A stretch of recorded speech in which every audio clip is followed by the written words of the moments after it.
Que la paix soit sur vous, les Gaulois et les Gauloises. Retour sur la question de la réincarnation. Donc là, je vais répondre à deux objections qui m'ont été faites. Alors la première, c'est dans la réincarnation, ce n'est pas juste. Vous cessez d'exister à la mort, la personne punie dans la prochaine existence n'est pas vous, mais une entité entièrement nouvelle. Le fait qu'elle soit punie pour vos péchés peut difficilement être considéré comme juste. Bah non, puisque nous, c'est qui? Nous, c'est quoi? Nous, c'est notre âme. Donc ce n'est pas une entité entièrement nouvelle, puisque l'essentiel se perpétue. L'essentiel, c'est l'âme. Et justement, la réincarnation ouvre la question de l'identité. Les gens qui ont du mal avec l'idée de réincarnation, soit c'est parce que ils pensent que c'est incompatible avec le christianisme ou l'islam, et comme ils sont chrétiens ou musulmans, ils veulent pas accepter cette idée qui leur paraît, ou qu'on leur a présentée plutôt comme incompatible. Ça c'était mon cas, moi je croyais pas à la réincarnation parce que j'ai cru, on m'a fait croire, qu'il fallait choisir entre le Coran et la réincarnation, alors qu'en fait pas du tout. Au contraire, ça va très très bien ensemble. Donc, soit donc on refuse l'idée de réincarnation parce qu'on pense que c'est une idée qui est incompatible avec ce qu'on croit, déjà.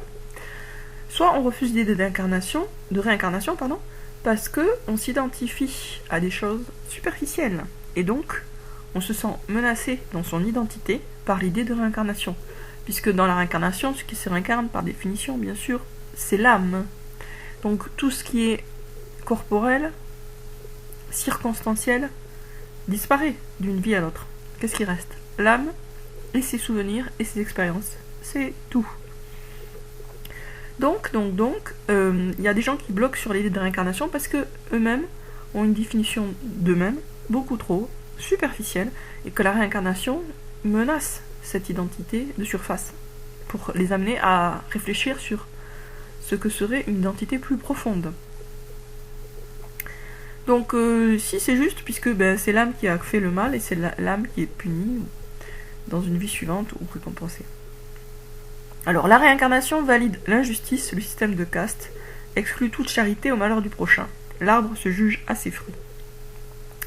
C'est pas la réincarnation qui valide l'injustice et le système de caste, c'est l'idée d'une réincarnation éternelle où il n'y a ni paradis ni enfer, et où, du coup, le paradis et l'enfer, ça serait les vies suivantes. C'est ça qui va effectivement valider l'injustice. Donc, la réincarnation cantonnée à un certain temps et suivie par le jour du jugement ne va pas du tout avoir cet effet-là. Donc, c'est pas la réincarnation, c'est la réincarnation éternelle, sans jour du jugement, qui effectivement a des effets idéologiques néfastes. Ça, je suis d'accord. Ensuite, une autre objection. Je ne comprends pas pourquoi on aurait des vies antérieures, surtout si on ne s'en souvient pas, et donc on ne peut rien en retirer de cette expérience et leçons de vie. Quel intérêt? C'est pas parce qu'on s'en souvient pas consciemment qu'on n'en a pas à la trace à un certain niveau.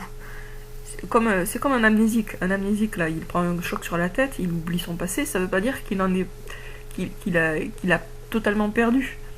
Il peut ne pas se souvenir des faits, mais il va garder un certain type d'expérience ou de compétences. Donc c'est pas parce qu'il se souvient pas dans quelle situation il a acquis telle ou telle expérience, par exemple, qu'il ne l'a pas acquise. Bon, c'est pas très clair ce que je dis. Ce que je veux dire, c'est que le fait de ne pas avoir le souvenir précis, ou de ne pas avoir le souvenir du tout, ne veut pas dire qu'on n'en est pas quand même l'héritier. Alors, on ne peut rien en retirer de ces expériences et leçons de vie. Quel intérêt? On peut rien en retirer jusqu'à ce que... On pourrait en retirer en termes d'enseignement conscient, plutôt, jusqu'à ce qu'on s'en souvienne. L'amnésie n'est pas censée durer éternellement. Et il y a un stade en général où les gens, justement, commencent à se souvenir de leur vie antérieure. Donc, même s'ils ne se sont pas souvenus dans la vie A, B et C, dans la vie D, ils se souviendront de A, B, C et C. Voilà. Donc, c'est pas forcément...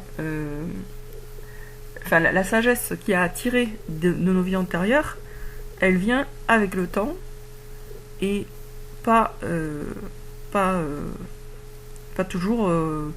Il suffit pas de se dire ah ouais, ça serait cool de me souvenir de mes vies antérieures pour s'en souvenir, quoi. Ça vient avec le temps et les efforts pour monter. Et puis il faut le vouloir, quoi, c'est toujours pareil, hein. Quand on cherche pas quelque chose, on le trouve pas, donc il faut le vouloir vraiment. Alors ensuite, donc toujours sur cette idée de réincarnation, qu'est-ce que j'avais d'autre à dire? Ben, rien peut-être, hein. Donc on va en rester là pour cette toute petite vidéo sur le sujet de la réincarnation. Je sais pas si... Oui, j'ai déjà parlé de ça, mais dans des vidéos qui n'existent plus. Il y a un livre super intéressant, écrit par une femme qui était Anne Frank, celle qui a fait le journal. Et en fait, dans cette vie actuelle, elle se souvenait très bien de sa vie d'Anne Frank. Très bien. Et à tel point que quand elle a visité l'endroit où Anne Frank a habité, elle s'en souvenait avec des détails qui n'étaient plus présents. Et dans cette vie actuelle, elle a recroisé les chemins des personnes qui l'avaient persécutée dans sa vie précédente. Y compris les personnes qui l'ont tuée, en fait, dans le camp.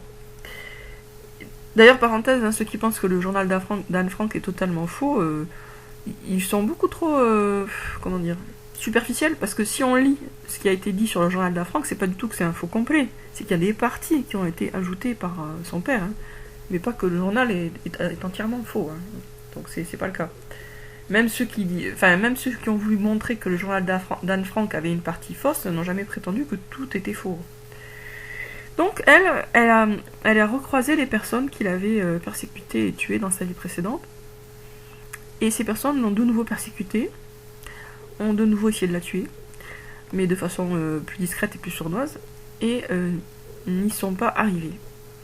Donc il y a un côté, dans cette vie actuelle, il y a un côté répétition du passé, mais une répétition quand même meilleure, puisque le dénouement est meilleur. Et ce qui est intéressant, c'est que, et c'est qu'elle raconte dans son livre, c'est que les réminiscences remontant à la surface de sa mémoire de cette vie antérieure en tant que Anne Frank l'ont aidé à comprendre et à surmonter les épreuves de sa vie présente. Et c'est à ça que servent normalement les souvenirs des vies antérieures, c'est pour surmonter et comprendre ce qu'on peut vivre aujourd'hui.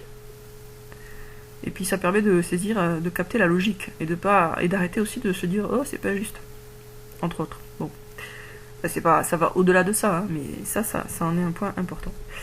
Voilà. Après, si vous voulez pas y croire, n'y croyez pas. Moi je pense pas que ce soit grave de pas croire à la réincarnation, mais ça reste une vérité quoi. Et c'est une vérité qui a été coupée de la vérité principale, celle du jour du jugement, de l'enfer et du paradis. Parce que c'est ça que fait le diable d'une façon générale. Il explose les vérités, puis après il donne une petite miette à chacun pour que les gens s'entretuent au nom de la vérité. Ce qui rappelle un peu la fable des aveugles et de l'éléphant. Chaque aveugle touche une partie de l'éléphant, et est donc persuadé que l'éléphant ressemble à une corde pour la queue, un gros tronc d'arbre pour la patte, etc. Et puis après, quand ils discutent, ils sont pas d'accord et ils finissent par se taper dessus. Pourquoi ? Parce que chacun a une petite partie de la vérité, et il croit que cette petite partie de la vérité, c'est la vérité complète. D'après moi, c'est ce qui se passe entre les gens qui croient à la réincarnation et les gens qui savent qu'il y aura un jour du jugement. Chacun a sa part de vérité, puis après, il se tape dessus. Ou en tout cas, il considère que ce que l'autre dit est faux, alors qu'en fait non, c'est vrai. Les deux sont vrais. Et dans le Coran, il y a des références indirectes, mais qui sont là quand même, justement, à la réincarnation. Là, je ne vais pas m'étendre dessus, je l'avais fait avant, bon, je ne le referai pas maintenant. Voilà, sur ce, je vous dis à très bientôt, les amis, à très bientôt, les Gaulois et les Gauloises. Courage à vous, courage à nous. On est dans un monde de fous, de tarés. C'est de pire en pire. Mais, de toute façon, c'est un monde tellement taré que, clairement, là, petit à petit, une résistance va naître. Hein, c'est impossible autrement. Hein. Même si la majorité continue à hurler avec les loups, ou à faire n'importe quoi, et à se soumettre bêtement, il va y avoir des résistants, là, c'est sûr. Ça devient tellement absurde et choquant, les mesures prises, que la résistance va forcément naître. Et puis de toute façon, Dieu veille, hein. Il laisse pas triompher le mal, ou en tout cas pas très longtemps, quoi. À bientôt les amis.